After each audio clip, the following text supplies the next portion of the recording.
మూడు ఎమ్మెల్సీ స్థానాలకు కూడా బీజేపీ తరపున ఇన్ఛార్జిగా మాజీ ఎమ్మెల్సీ రామచంద్రరావు వ్యవహరిస్తున్నారు. నల్గొండలో ప్రస్తుతం ఇక్కడికి రావడం జరిగింది.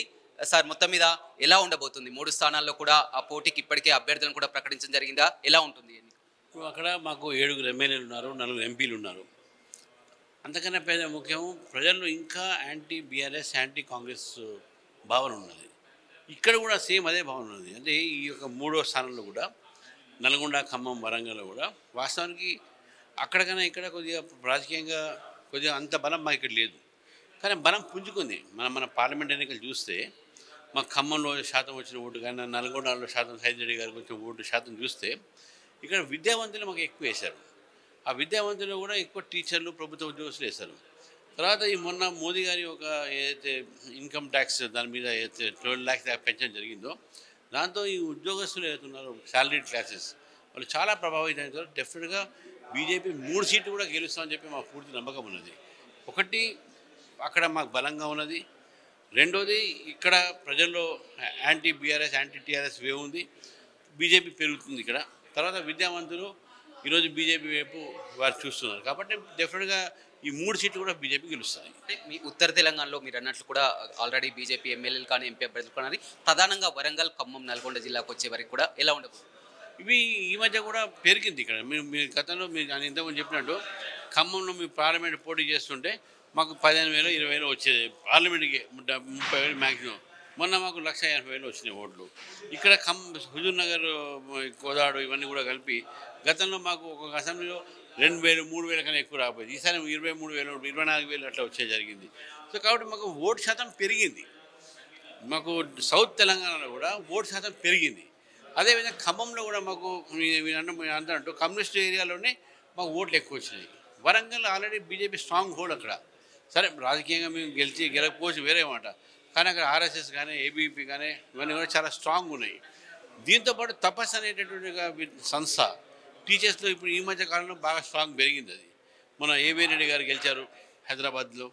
అట్నే ఇక్కడ కూడా దాని ప్రభావం ఉన్నది. కాబట్టి ఈ యొక్క 3 జిల్లాల్లో కూడా బీజేపీ తప్పకుండా గెలుస్తుంది నా పూర్తి నమ్మకం ఉన్నది. అదేవిధంగా చూసినట్టయితే పూర్తిగా కూడా నిన్న మొన్నటి వరకు కూడా మనం చూడడం జరిగింది. రాష్ట్ర విషయానికి వస్తే మొన్న జరిగినటువంటి బడ్జెట్ విషయంలో పూర్తిగా ఆ తెలంగాణకు అన్యాయం జరిగిందని వరుసగా కాంగ్రెస్ పార్టీ కానీ, బీఆర్ఎస్ పార్టీ కానీ ఆందోళన చేస్తున్నారు. పూర్తిగా ఎన్డీఏ తరహా రాష్ట్రాలకే కూడా లాభం చేకూర్చాయి, కానీ తెలంగాణకు గుండుస్తున్నా అనేటువంటి కూడా విధంగా ఇవన్నీ రాజకీయ విమర్శలు. ఇప్పుడు ఏ బడ్జెట్ అయినా రాష్ట్రం ఓరియంటెడ్గా ఉండదు.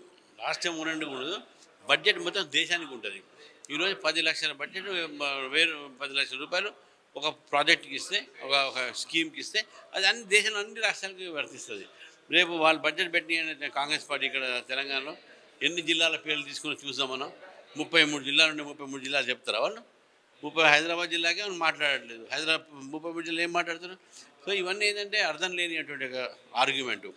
ఈరోజు బడ్జెట్లో రహదారులు ఉన్నాయి, తెలంగాణకు రహదారులు ఉన్నాయి, రీజనల్ రింగ్ రోడ్ ఉంది, తెలంగాణ రీజనల్ రింగ్ రోడ్ ఉంది, ఇండస్ట్రీస్ ఉన్నాయి, తెలంగాణకి ఇండస్ట్రీస్ ఉంది, అగ్రికల్చర్ ఉంది, తెలంగాణకి అగ్రికల్చర్ ఉంది. దేనికి తెలంగాణ పక్కకు పోయిన దాంట్లో 2-3 రాష్ట్రాల పేరు తీసుకోగానే ఆ రాష్ట్రాలకు ఇచ్చింది లేదు. గ్రీన్ ఎయిర్ ఫీల్డ్ వాళ్ళకి పెట్టారు పట్నాకు. గ్రీన్ ఎయిర్ ఫీల్డ్ మనకు ఆల్రెడీ ఉంది. హైదరాబాద్లో రాజీవ్ గాంధీ ఇంటర్నేషనల్ ఎయిర్పోర్ట్, అది గ్రీన్ ఎయిర్ ఫీల్డ్. అది వాళ్ళకి కొత్తగా ఇచ్చారు, మనకు ఆల్రెడీ ఉంది.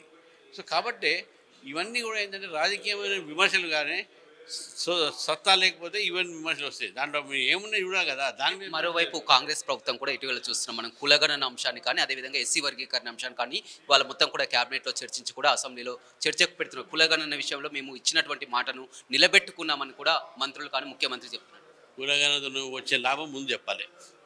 దానివల్ల బీసీ వర్గాలకు ఏమి మీరు తీసుకువస్తుందని చెప్పాలి. ఏం పథకాలతో వాళ్ళని మీరు ఉద్ధరిస్తారని చెప్పాలి.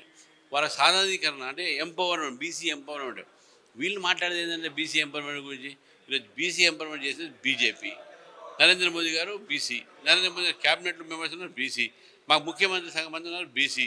మాకు మొత్తం కూడా ఏదైతే ఉన్నాయో ఈరోజు బీసీ ఓరియంటెడ్ సంక్షేమంలో మేము ఉన్నాయి. ఇంకా బీసీలకు అన్యాయం చేస్తుంది కాంగ్రెస్ పార్టీ. ఎందుకంటే ముస్లిం రిజర్వేషన్ల పేర్ల మీద అసలు బీసీలకు అన్యాయం జరుగుతుంది. అక్కడ వాళ్ళకి రావాల్సినటువంటి కూడా వాళ్ళకి పోతున్నది. కానీ బీజేపీ అంటే చేయలే కదా. అగ్రకులాలకు ఇచ్చిన రిజర్వేషన్స్. కానీ ఏ ఎస్సీ, బీసీ, ఈబీసీ, ఓబీసీ ఎవరికి నష్టం జరగకుండా కాన్స్టిట్యూషన్ అమెండ్మెంట్ చేసినాం. వీళ్ళు ఏం చేస్తున్నారు?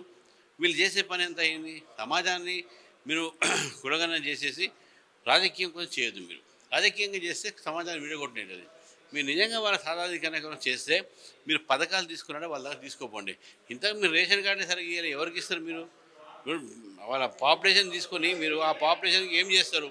రిజర్వేషన్లు ఇస్తారా? రిజర్వేషన్తో పాటు ఇంకేదైనా స్కీమ్స్ తీసుకొస్తుందా? ఇంకేదైనా మనకు రాయితీలు ఇస్తారా? ఒక కమిషన్ ఏం పెడతారా? బీసీ కమిషన్ పెట్టిందే బీజేపీ గవర్నమెంట్. మీరు ఇంతవరకు ఏం పెట్టలేదు కదా. సో కాబట్టి ఇవన్నీ పబ్లిక్ ఐవాష్. దీంతో వీరు బీసీలకు చేసేది ఏం లేదు. బీసీలకు చేసేదే బీజేపీ. అది పెద్ద పీడ చేసేది బీజేపీ.